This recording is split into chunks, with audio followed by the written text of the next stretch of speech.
Good morning. Welcome to Adaptive Chicago Productions. I'm Kenny Borst, your host.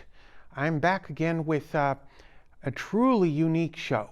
I've been on before with interviewing other people about the Washington Seminar and about Braille updates and hybrid car updates. But this is truly a unique show, one of a kind, because now I'm interviewing a blind person who is a CPS substitute school teacher. My guest today is Bob Hansen. Welcome to the show. Yeah, hi. Kenny, thanks for having me on. And I've been doing this job for since the end of 2018, 2019, and it's quite fun and it's a new experience, and gets me out of the house every day, and it's I'm productive. I love being productive, and I'm just makes me feel like I'm a valued member of the community. Well, it would seem to me as though it would be a great job because it varies enough that you basically never know what's going to happen from not only from day to day, but certainly from minute to minute. And so, Bob, tell us, the viewing audience out here who don't know you, how did you come upon this job?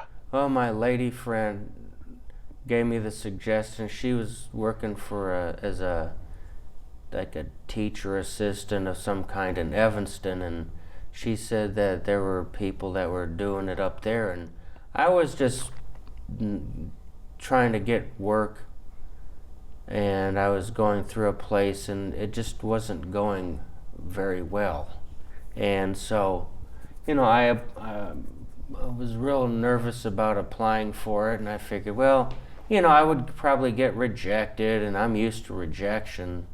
But I filled the application out, I Googled the application, then I had to type in the resume, and make everything good, and then surprisingly I got an interview, and the interview was like Halloween. In 2018, and I went down there, and I thought the interview went really well, and then they said, oh, we'll get back to you in a few weeks, and I thought, I'm used, I'll just get blown off. But about the 1st of December roughly, I got I've been accepted letter, and then I had to sign in and do all these forms and submit all kinds of information, and then I had to go get the P test and the tuberculosis test and the mug shot and the fingerprints, and then I got in and I just started working, and it's been something, it's certainly something that I wouldn't have ever thought about doing, and I don't have time nor the real interest in being a teacher because I just, I'm at a certain age where I can just kind of relax, and it's more of a lifestyle thing to me. I don't have all the responsibilities they do. I like going to a certain number of schools every day, and I pretty much have just narrowed it down to certain, maybe like 2 or 3 places that I go to consistently, because that's how I, get to know the staff and the students in these places. And I don't like to just go all over the place. Yeah, well, in the beginning, it sounds like there was a lot of busy work starting out, but it sounds to me like it was really worth your time to do all that by getting started. So tell us, um, is this a job that you plan on doing permanently till retirement? Oh yeah, I mean it's all good. I don't, I really don't want to be full on, Mm-hmm. because I don't, I'm at an age I don't want any student debt. I got a mortgage and things to deal with, and that's enough in itself. Um, Basically, I'm over 50, and I like the lifestyle, and I like the days off. I like to, be more in a supportive role. All my needs are really taken care of. I obviously I don't miss any meals. I, get everything done. I like the people that I've worked around, and I get to where I'm supposed to go, and I get my assignments, and then I just, there's a lot of people that do this full time. Mm-hmm. They like the flexibility of it. Like, I like the fact that, hey, if I only wanted, if I wanted, I could only work like 3 days a week, 4 days a week. I can work all 5. I tend to work all 5 days a week. And so, there are people, they work a couple of days a week. It just depends on what people like to do. And there's all kinds of people that start off when they're young, and then they do it, and then they might go full on with it. There are people that'll do it when they retire. There's people they just do this kind of work for all kinds of different reasons, and I don't mind it. I like days off. I like the fact that I get summer off a couple of months. I get days throughout the year off, like when there's like students, they don't have to go to school because of like Teacher Institute Day, or just other kinds of days like that. Like a 9 to 5 job working at the bank or the insurance company or the any other kind of business. I'd be sitting at work right now. It's lifestyle. I don't have to go to work 50 weeks out of the year. And I'm being, I kind of consider myself being more of a asset to the community, and helping out, watching kids grow. That's one of the things, and I hear a lot of these complaints from working people in all types of professions, is that I think it's great that you do have the flexibility, and that that you don't always work at the same place. By it varying so much, you really have a lot to look forward to. Like it's probably nice to get up and go to work every morning, where when you are working, where okay, you think to yourself, okay, what do we have going on today? What's going to happen today? And you see, but if you were a full-on regular teacher, it would be the same mundane thing all the time. And I've heard that, not necessarily so much from teachers, but I have heard it from people in a lot of other professions, where it's the same mundane thing every day, and they stay with it because it pays the bills, it supplies them the money they need, and pays the bills and takes care of everything. But then they're bored with their jobs, but they stay with it because it's so hard to get another one in the day and age that we're living in, and where you have more and more people working at home, and stuff like that, because it happened to one of my neighbors in my apartment building was telling me that, well, she worked for a while with Uber, and and it was great. She liked getting out and seeing the people and all the stuff, that there was more adventure to it, and all that stuff. But then she quit working for Uber and started working as a customer assistant for AT&T, and it got boring after a while, because all she was dealing with every day was complaints. Yeah. And but she was making more money, so she stuck with it. But then she went back to Uber because she wanted to go back to the sense of adventure. And I think it's great that you have that on your job, where that it is a sense of adventure, and things that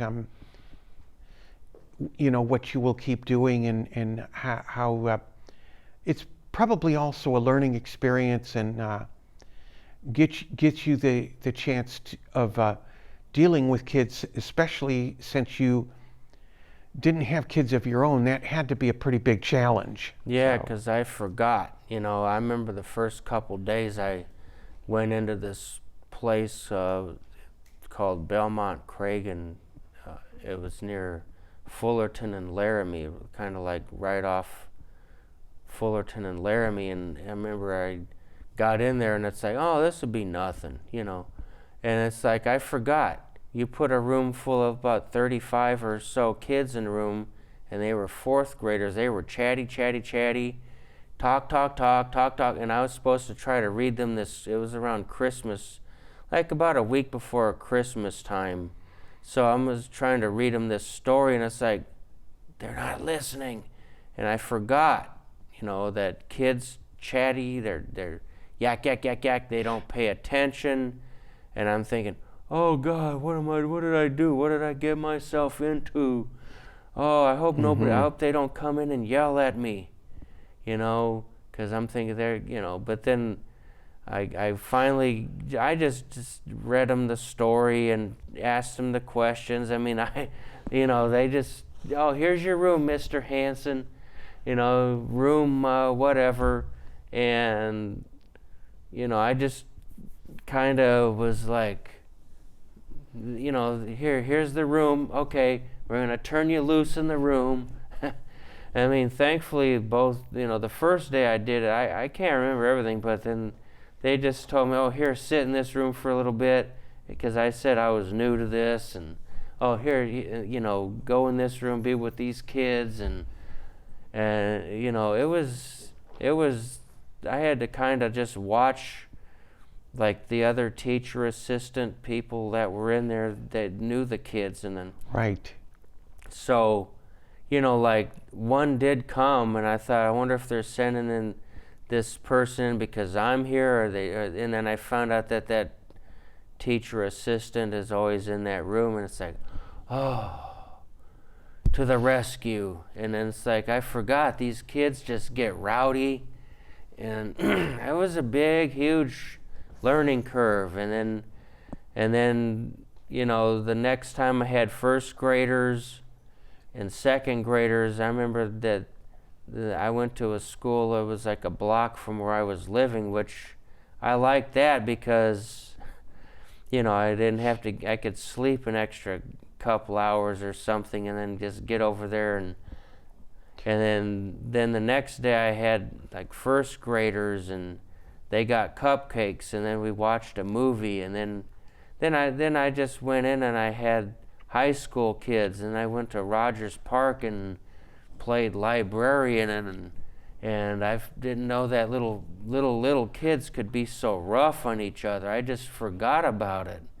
I hadn't been around kids that much, and eventually it was like a honeymoon period, and I started seeing the paychecks getting deposited. And I thought, wow, this is pretty neat, and I'm finally making myself productive, making myself useful. I'm not just getting up, laying around the house, listening to radio all day and watching TV all day, and thinking, oh, is this ever going to end? And it just really makes me, just, useful, which is what I like.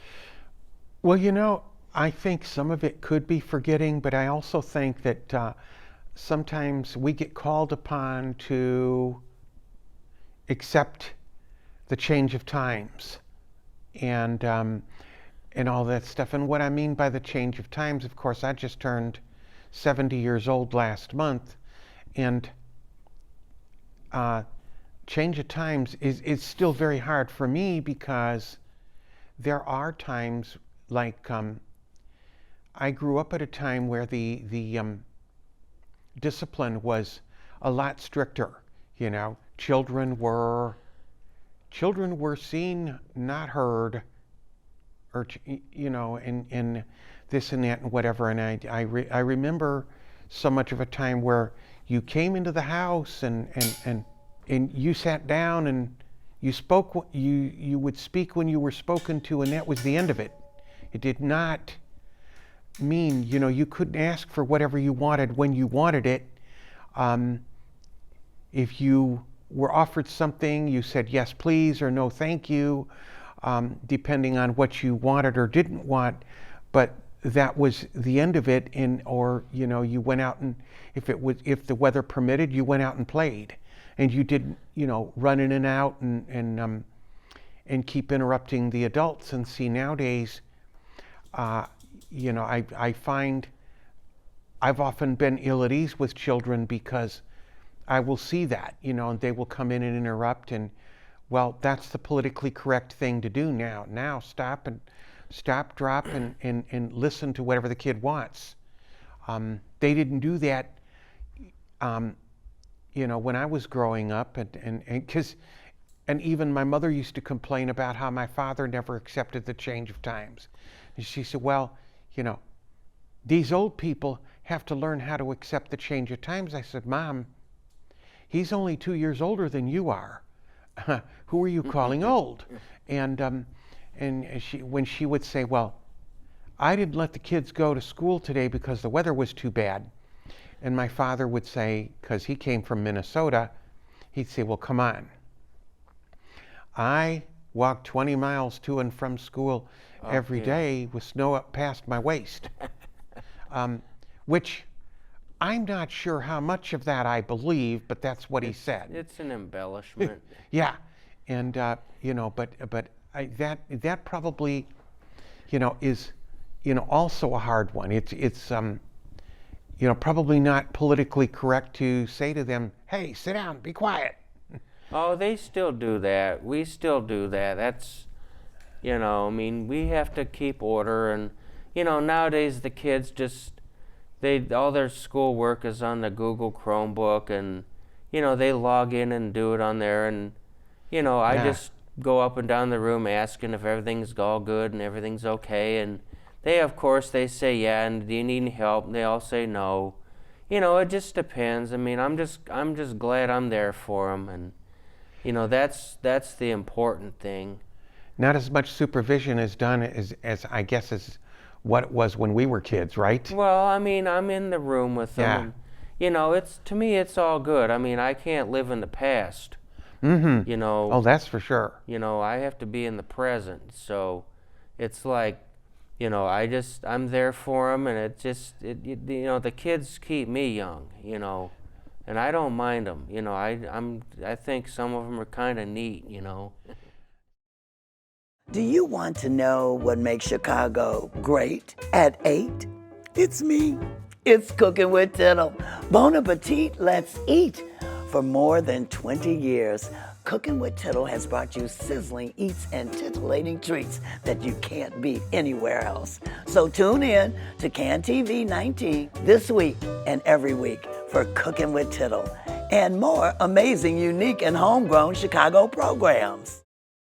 So you're off for the summertime, but it sounds like you're looking forward to going back. Oh, I don't mind. Get that paycheck. That's always a good thing. Rough summer. I had some health issues, leg issues, but I think we're gonna get that worked out, and things are gonna get a lot better. I just have to make sure I get a lot more exercise, and that's easily remedied. But Oh, certainly. it's just nice. I mean, it's nice to have my days off. It's nice to have the summer. I always look forward to it.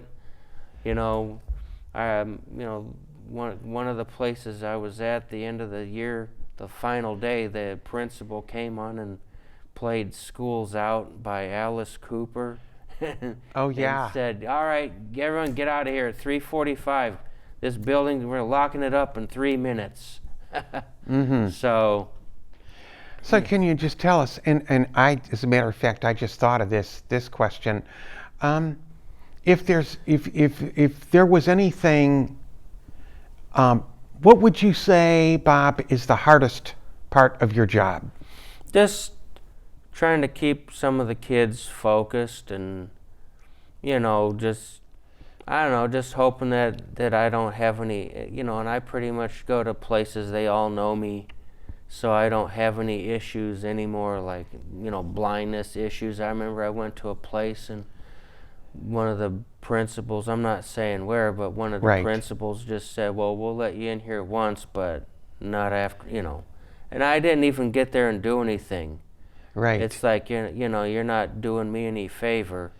And it happened once at one place, and then it happened another time at another place. So I thought, I don't have to come back here, and didn't. So, and I just started going to places that liked me and I liked them, and it was always a good fit. So, I haven't really had too many issues myself. Well, it sounds pretty good. It sounds like you pretty much have a good rapport with everybody, and Yeah. and that's always a good thing. That's that's another complaint. Most I hear it all the time, as often as I get out and take buses and stuff. I may be eating in the restaurant, or I may be on a mass transit bus. Sometimes, maybe having a beer at good times, or whatever situation, where people are always complaining about how boring their jobs are, and if they're not complaining about how boring their jobs are, they're complaining about how they've got the orneriest boss on earth, or they've got the orneriest coworker on earth, but again, they stay with it because it pays the bills. So tell us, what's the easiest part of your job? Oh, I mean, getting there, sometimes I've been to places where they, when the whole day runs really smooth, and the kids all do their stuff, it's when I have a lot of cooperation, that's always a good thing, when I don't have to call the front office all the time and get back up, and when I don't have to deal with kids fighting. You get more cooperation. Would you say that happens more on a consistent basis than it used to? Yeah, because once they know you, then they don't mess with you so much. Yeah. And Well, I then- kind of think that's common sense. And then I've been on the bus sometimes, and the kids, some of them this summer said, "Hey, I remember you. We were in room, blah blah blah, 208 or whatever," and then I'll ask them how they're doing. And lately, a lot of the kids have recognized me out in the street, and they always say hi to me, and I'll talk to them, and that's the kind of stuff that always makes my day, that they remember me, and then, yeah, I remember you. I bet they tell their parents about you too. Oh, I would think they would. Yeah. Well, because that's one of the things, I see that at my building all the time. Some of these guys are taller than I am, and they'll say, "Oh, I remember you. You lived here when I was a little boy." Yeah. Yeah. Well, that's the way it is, and that's how the years pass, and everything. I thought I would probably fill up this half hour, but I can't really think of anything else to ask. So, No. I want to conclude this show with thank you very much for watching. It's been a very interesting chat with you, Bob, and from Adaptive Chicago Productions, this is Kenny Borst. Thank you very much. Have a good day.